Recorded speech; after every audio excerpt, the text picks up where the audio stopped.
Bienvenue dans l'édition de ce jour et nous allons nous entretenir sur le thème Choisis ton camp. Et les passages que nous allons examiner sont tirés du livre de Daniel au chapitre 3, versets 16 à 18, il est écrit. Shadrach, Meshach et Abednego répliquèrent au roi Nebuchadnezzar, nous n'avons pas besoin de te répondre là-dessus.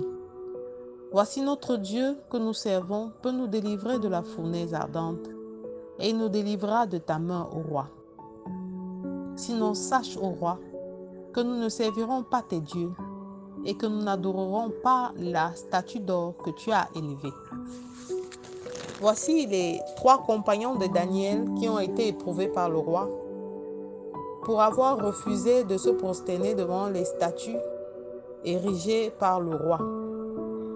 Ces faux dieux qu'ils s'étaient fabriqués et qui suscitaient l'admiration de tous ceux qui voulaient marcher selon les instructions du roi.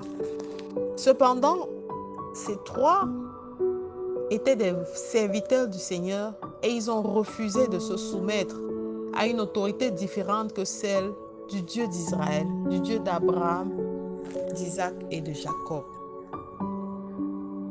J'aimerais te dire ce matin qu'à cause des défis constants, qu'à cause des challenges que nous rencontrons, nous nous retrouvons des fois confrontés à ce genre de situation où on nous demande de choisir entre adorer Baal ou servir le Seigneur.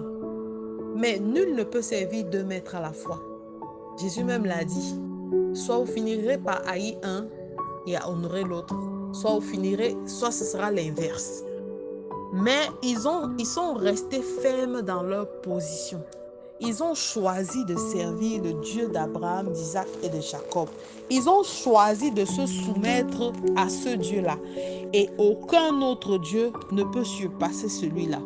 Bien-aimé, tu es arrivé à un niveau où tu as obtenu aisément tes diplômes. Tu as obtenu ton mariage, tu t'es marié, tu as eu des enfants, le travail. Mais à un moment donné, on te demande d'entrer dans des compromissions et de servir un autre Dieu pour obtenir plus. Un plus en termes d'argent, un plus en termes de notoriété, un plus qui t'amènerait à une célébrité entre guillemets éphémère. Quel est ton camp?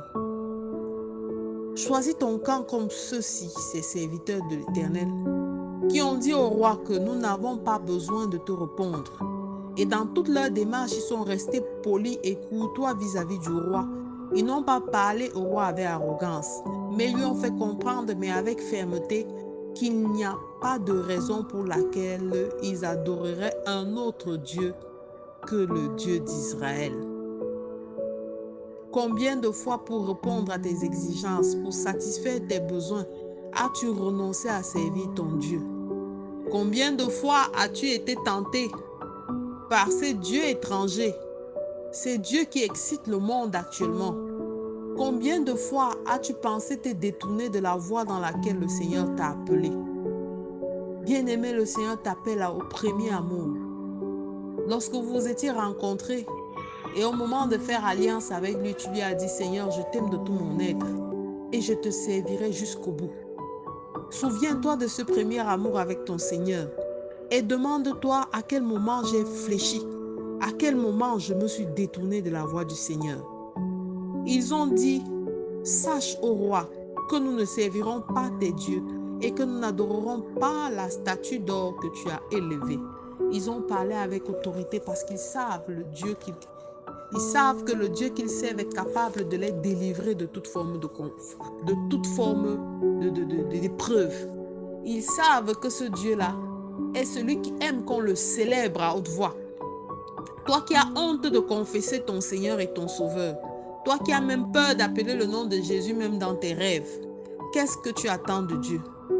Car il dit dans Marc 8, verset 38, car quiconque aura honte de moi et de mes paroles au milieu de cette génération adultère et pécheresse, le Fils de l'homme aura honte de lui quand il viendra dans la gloire de son Père. Veux-tu que Dieu ait honte de toi?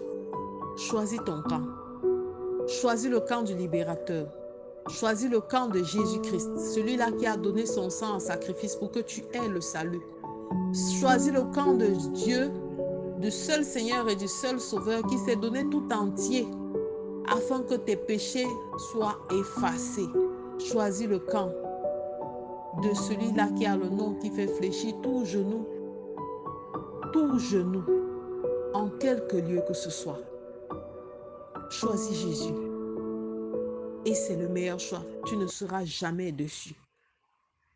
Ils l'ont fait et ils ont échappé au lien de la mort. Alors fais-le aujourd'hui et regarde ce que Dieu peut faire pour toi. La Bible dit qu'il peut faire infiniment au-delà de ce que nous espérons. Il n'y a rien que le malin peut te donner que Dieu ne puisse te donner. Et il t'en donnera encore plus. Alors ce matin, je te recommande de faire cette prière avec moi. Père éternel, je choisis Jésus-Christ comme mon seul Seigneur, mon seul Sauveur. Je choisis la vie qui m'apporte. Je choisis de marcher selon sa parole. Je choisis de célébrer ses bienfaits dans ma vie. Et je choisis, Père éternel, de t'aimer toi et de te servir dans toutes tes voies. Au nom de Jésus-Christ, nous avons prié. Amen, amen, amen. Je vous souhaite de passer une excellente journée. Vous avez fait le meilleur choix. Shalom.